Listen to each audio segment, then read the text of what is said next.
Hello' everyone, good evening. আৰু এটা topic আজিৰ দিনত খুবেই ইম্পৰ্টেণ্ট হৈ গৈছে চৰ্চা কৰাৰ কাৰণে, সেইটো হ'ল আপোনাৰ এক্সিডেণ্ট।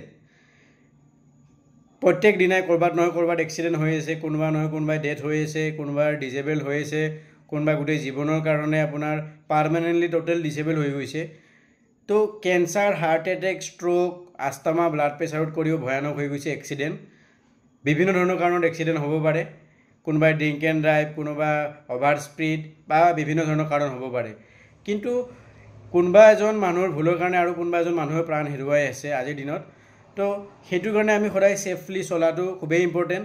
বাইক চলালে হেলমেট লগোৱাটো খুবেই দৰকাৰী। প্লাছ হেলমেটেই আপোনাৰ সৰু হেলমেটটো নহয়, যিটো আপোনাৰ ছেফটি থাকে সেইটো হেলমেট লগাব লাগে। কাৰণ আমি ইমান টকা বাহিৰত খৰচা কৰি দিওঁ, 1500 টকা বা 1000 টকা দি এটা যাতে ভাল হেলমেট লওঁ, গোটেইখিনি কভাৰ হৈ থাকে, তেতিয়া আমাৰ ফিউচাৰৰ কাৰণে কোনো যদি কিবা এটা ভগৱান নকৰক হয়, আপোনাৰ ছেফটি হৈ থাকে। 2 নম্বৰ, যদি আমি গাড়ী চলাই আছোঁ, ছিট বেল্টটো পিছপিনে নামাৰি ডাইৰেক্ট আপোনাৰ নিজৰ গাত লগাই যেনেকৈ কৰে তেনেকৈ কৰিব লাগে।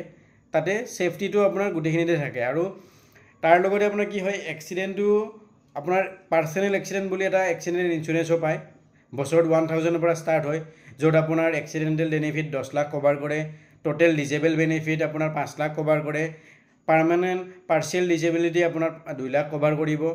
চবৰে আপোনাৰ এইটো ইনকাম অনুযায়ী আপুনি কভাৰেজ ল'ব পাৰে। যাৰ যিমান ইনকাম সিমানটো হিচাপত কভাৰেজ তেখেতে পাব, আৰু যোনে যিমান এফৰ্ড কৰিব পাৰে।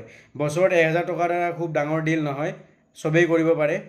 আৰু সেইটো কৰি থ'লে আপোনাৰ কি হয়, আপোনাৰ গাড়ী ইঞ্চুৰেঞ্চ কৰোঁ আমি, গাড়ীখন যিহেতু ইঞ্চুৰেঞ্চ নকৰালে আপোনাক ডিলাৰৰ পৰা ওলাবই নিদিয়ে। ঠিক তেনেকুৱা কৰি যদি কিছুমান বস্তু কম্পালচৰি হৈ গ'ল হয়, তেতিয়াহ'লে আমাৰ বহুত মানুহ প্ৰাণ ৰক্ষা হ'ল হয়। আৰু বহুত মানুহ ট্ৰিটমেণ্টৰ অভাৱতো দুৰ্ঘটনাত পৰি মৃত্যু হৈ যায়, বা লং ট্ৰিটমেণ্ট কৰিব নোৱাৰে, বা যদি যাৱতীয় ব্যৱস্থা আমি ইয়াতে নাপাওঁ, আমি যদি বাহিৰতো যাব লগা হয়, সেইটোও আমি সুবিধা কৰি ল'ব নোৱাৰোঁ। সেইটো কাৰণে একচুৱেলি ইঞ্চুৰেঞ্চটো এটা প্ৰটেকশ্যন হয়, যাৰ পৰা আমি আমাৰ নিজৰ লগতে গোটেই ফেমিলিকে আমি বচাই ৰাখিব পাৰোঁ। কাৰণ ইঞ্চুৰেঞ্চৰ যিখিনি ভেলু, যোনে এবাৰ ক্লেইম পাইছে আপুনি তেখেতক সুধিলে গম পাব। হস্পিটেলত সোমোৱাৰ পৰা ওলোৱালৈ আপোনাৰ গোটেইখিনি খৰচা পোৱা যায়।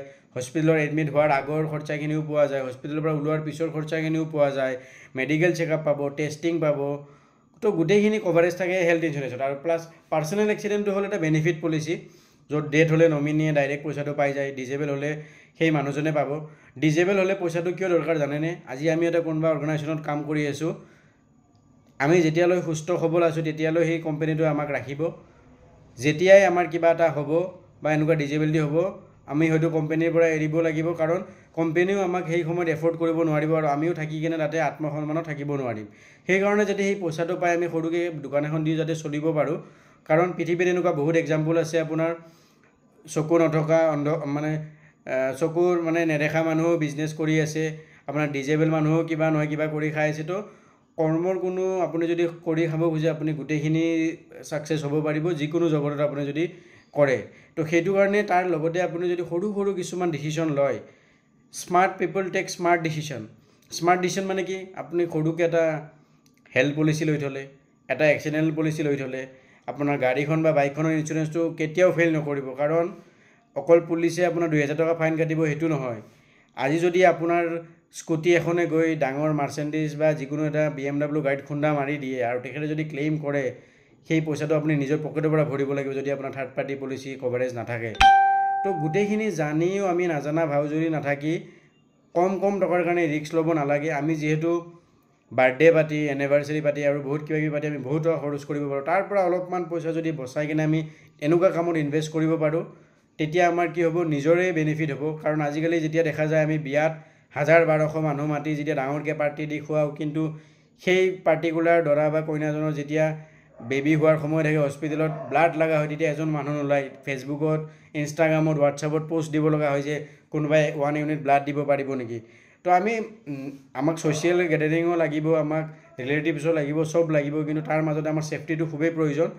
কাৰণ যেতিয়ালৈ ছেফটিটো আমি এনচিয়'ৰ নকৰোঁ, আমি সদায় কোনোবা নহয় কোনোবা ক্ষেত্ৰত পিছ পৰি থাকিম, আৰু ভৱিষ্যতত ইয়াৰ কাৰণে আমি বহুত ডাঙৰ প্ৰব্লেমত পৰিব পাৰোঁ।